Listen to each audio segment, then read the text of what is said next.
جی میں اس وقت موجود ہوں یوتھ اسپورٹس آرگنائزیشن ایویلیاں کے زیر اہتمام جشن آزادی اسپورٹس گالا 2021 کا کامیاب انعقاد کیا گیا۔ اس اسپورٹس گالا میں فٹ بال، والی بال، 200 میٹر لمبی دوڑ، رسا کشی اور دیگر کھیلوں کا شاندار اہتمام کیا گیا۔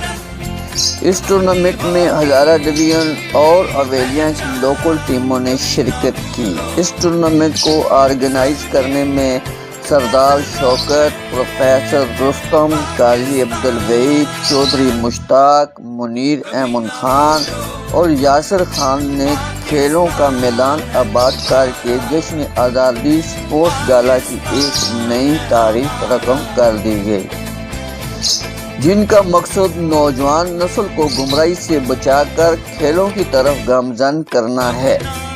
اس آزادی اسپورٹس گالا حویلیاں ریلوے پولیس گراؤنڈ میں ریلوے پولیس اور مقامی لوگوں کی انتھک محنت کو پروان چڑھایا گیا۔ اس ٹورنامنٹ کے مہمان خصوصی Nabeel Ahmed Abbasi, deputy secretary social welfare KPK اور رحمت خان تنولی، شکیل تنولی نے بھی شرکت کی۔ حویلیاں یوتھ اسپورٹس گالا جشن آزادی کے نام پر حویلیاں ریلوے پولیس، ریلوے انتظامیہ کے علاوہ مقامی نوجوانوں، عوامی، سماجی و سیاسی حلقوں نے بڑھ چڑھ کر حصہ لیا۔ اہلیان علاقہ کی جانب سے سردار شوکت اور قاضی عبدالوحید اور دیگر اسپورٹس گالا کے آرگنائزر کو خراج تحسین پیش کیا گیا اور مہمانان گرامی نے جشن آزادی اسپورٹس گالا میں نمایاں پوزیشن لینے والوں کو انعامات اور شیلڈ دی گئی۔ جشن آزادی یوتھ اسپورٹس گالا کے آرگنائزر کی جانب سے ٹورنامنٹ میں شرکت کرنے والے کھلاڑیوں، عوامی، سماجی، سیاسی اور میڈیا کے نمائندوں کا شکریہ ادا کیا گیا اور ٹورنامنٹ کے اختتام پر مہمانان گرامی نبیل احمد عباسی، رحمت خان تنولی نے اپنے اپنے خیالات کا اظہار کرتے ہوئے کہا، جب تک ہے دم میں دم، بڑھنا ہے آگے ہر قدم، جب تک ہے دم میں دم۔ کھیلوں کے میدان جب آباد ہوتے ہیں تو اسپتالیں ویران ہو جاتی ہیں۔ تو کھیلوں کی جو ایکٹیویٹیز ہوتی ہیں بیسیکلی ان کا مقصد یہ ہوتا ہے کہ نوجوانوں کو جو اللہ نے صلاحیتیں اور طاقتیں دی ہیں وہ ان کو ایک مثبت سائڈ پہ استعمال کر کے تو لوگوں کو ایک تفریح کا وہ مہیا کریں، تفریح کا سامان مہیا کریں۔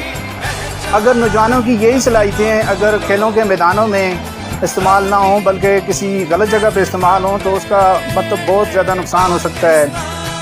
آپ کو پتہ ہے کہ یہ میڈیا کا دور ہے، خاص کر سوشل میڈیا کا دور ہے۔ سوشل میڈیا نے آج کل کے نوجوانوں کا بہت سا قیمتی وقت بھی ضائع کر رہا ہے وہ مطلب ہے، اور اس کے ساتھ ساتھ جو ہے یہ سوشل میڈیا، اس کا سب سے بڑا نقصان یہ ہے کہ یہ ان کی جو صلاحیتوں کو جو اللہ تعالیٰ نے اس کو دی ہیں یہ ان کی صلاحیتوں کو بھی خراب کر رہا ہے۔ ایونٹ کروانے پر مبارکباد پیش کرتا ہوں۔ میں ناموں پہ نہیں جا رہا، میرے پاس نام لکھے ہوئے ہیں، سردار شوکت صاحب، پروفیسر رستم صاحب، شکیل بھائی کھڑے ہیں میرے ساتھ، پروفیسر فاروق صاحب، میڈیا کے دوست احباب۔ میں مختصر ایک پیغام دینا چاہتا ہوں اس موقع سے فائدہ اٹھاتے ہوئے۔ جتنے بھی احباب، میرے بزرگ، میرے بھائی، دوست، بچے یہاں پہ کھڑے ہیں اس ایونٹ میں، میں آپ سب کو دل سے سلام عقیدت پیش کرتا ہوں۔ ضرور کوئی اچھا میسج دے کر جائیں۔ آج جس دور سے ہم گزر رہے ہیں یہ 5th جنریشن وار سے بھی اوپر کا دور آ چکا ہے۔ سرکار دو عالم صلی اللہ علیہ وسلم ایک دفعہ صحابہ کرام کے درمیان تشریف فرما تھے۔ آپ صلی اللہ علیہ وسلم نے فرمایا کہ ایک وقت آئے گا کہ جب بے حیائی ہوا کے ذریعے پھیلے گی۔ تو صحابہ کرام بڑے پریشان ہوئے اس بات پر،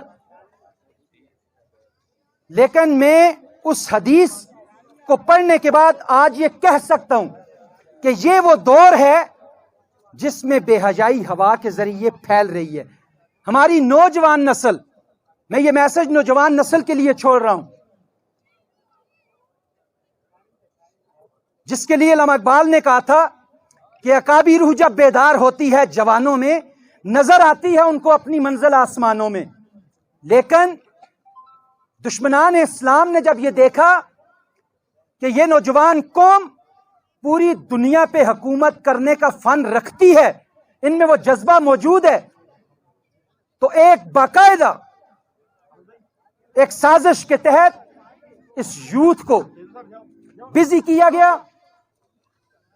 اور ان کو اس غلط لائن پہ ڈالنے کی کوشش کی جا رہی ہے جہاں پہ آپ 500 اور 600 روپے کا مہینے کا پیکج لے کر دنیا مافیا سے بے خبر ہوتے ہیں. میں یہ بات کرنے میں آج حق بجانب ہوں. توجہ بھائی، آپ پلیز میری طرف ایک منٹ رکھیں. Thank you very much. میں یہ بات کرنے میں حق بجانب ہوں کہ یہ ملک بنا تھا کلمہ طیبہ لا الہ الا اللہ محمد رسول اللہ کے نام پہ، لیکن آج میرا سر شرم سے اس وقت جھک جاتا ہے جب میں یہ پڑھتا ہوں کہ ملک پاکستان میں بے حیائی کی ویب سائٹ دیکھنے میں دنیا پہ پہلے نمبر پہ جا چکا ہے. ہمیں اس چیز کے خلاف فائٹ کرنی ہے. اور کیسے کرنی ہے؟ دو ہی جگہیں ہیں. میں اپنے تجربے کی بنیاد پر یہ بات کہہ رہا ہوں جو ہمیں ان چیزوں سے بچا سکتی ہیں میری یوتھ کو. نمبر 1 مسجد کا راستہ اور نمبر 2 گراؤنڈ کا راستہ. کیوں؟ جس جوان کے پاس کے 2 راستے آ گئے وہ بہت سی برائی، میں خود، یہ میرے بھائی بیٹھے ہوئے ہیں یہاں پہ، میں خود 20-25 سال گراؤنڈ کا حصہ رہا ہوں. مجھے پتہ ہے کہ گراؤنڈ میں آ کے گیم کرنے والا بہت سی برائیوں سے بچا رہتا ہے، بلکہ اپنے آپ کو بچانے کی کوشش کرتا ہے، کیونکہ اس کو اپنی جان، اپنی پاور عزیز ہوتی ہے، اس کو اپنا سٹیمنا عزیز ہوتا ہے. آج اس دور میں جب بے حیائی بہت سستی ہو چکی، میرے اس میسج کو میرے بزرگ بھی اپنے دل میں جگہ دیں کہ اپنے بچوں کو، اپنی نوجوان نسل کو، اگر آپ اس دور میں مسجد اور گراؤنڈ کا راستہ دکھانے میں کامیاب ہو گئے تو سمجھیں آپ کا بچہ ایک سیف کنڈیشن میں جا رہا ہے. اگر آپ نے ان سے ان کو دور رکھا تو پھر عالم کفر اس کو اپنے راستے پہ لے جانے کے لیے بالکل تیار بیٹھا ہے. ان کو خدارا، ان کو اس کنٹرول میں رکھیں جو سوچ علامہ اقبال نے ان کے لیے رکھی تھی. جس جوان کے بارے میں علامہ اقبال کہا کرتا تھا ہمیں وہی جوان چاہیے. ہمیں اگر عالم اسلام کا سر بلندی چاہیے تو ہمیں یہ جوان اپنی زبانیں چھوڑ میں کدی نہیں کیجیے گل کرا تو میں سوچے چاہیے. ایک گل اپنے ذہن بچ رکھیو، جیڑا شخص اپنے نیفے دا سچا نہیں نے وہ زندگی میں کدے کامیاب نہیں ہو سکتا نے. اپنے آپ سچا رکھ سو تو انشاءاللہ جیڑی جائی پیر پاسو اللہ دی قسمیں اللہ دی مدد سنال شامل آلو سی. سب تو بڑا میسج ہے یہ. اور یہ 2 چیزاں بچا سکتی ہیں، مسجد اور گراؤنڈ. اس اپنے دل میں جگہ چاہ دیو، انشاءاللہ العظیم علامہ اقبال دا نوجوان انشاءاللہ پھر اوبر کے سامنے آسی انشاءاللہ. میں ایک باری پھر میرے نہایت محسن بڑے میں ماشاءاللہ میں انہاں نال تھوڑی جی دیر سیٹنگ کیتی ہے تو میرا بڑا دل خوش ہویا کہ اس طرح دے ساڑے پرا دوست احباب بزرگ ہیں جڑے چاہندے کہ ساڑی نوجوان نسل اپنے ٹریک تے ٹکی رہے. اور ایو لوگ نے کہ جڑے پہ جہاد کر دینے میں اس چیزاں جہاد دا نام دینا نے اس مشکل دور وچ جڑے لوگ، جڑیاں تنظیماں، جڑی بھی آرگنائزیشن لوکاں برائی تو بچانے استے کام پہ ہی کر دی اور بہت بڑا جہاد کر دی ہے. میں سردار شوکت صاحب تساں دی محنتاں، تساں دے تمام دوست احباب دی محنتاں سلام پیش کرنا. اور انشاءاللہ میں صرف مائک تے آ کے سکے عہد کرنے دا عادی انسان نہ نے. میں انشاءاللہ العظیم اس گل دا تساں نال وعدہ کرنا اگر تساں دا مشن اس نوجوان نسل اچھا رستہ دسنا اسی طرح رہا تے میری ہر طرح دی سپورٹ انشاءاللہ تساں نال ہو سی اور آخر دم تک انشاءاللہ ہو سی. وما علینا الا البلاغ المبین.